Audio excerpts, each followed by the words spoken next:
Tuck one end of the sari in the right side waist.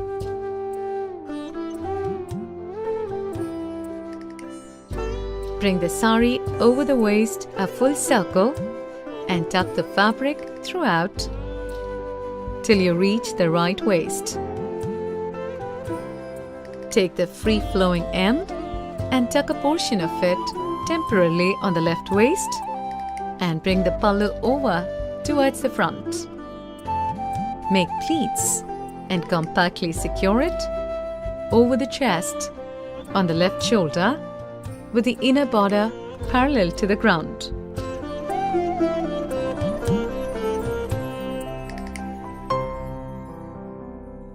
Rearrange the pleats to a very thin width and secure. Now adjust the pleats in the front from the portion tucked temporarily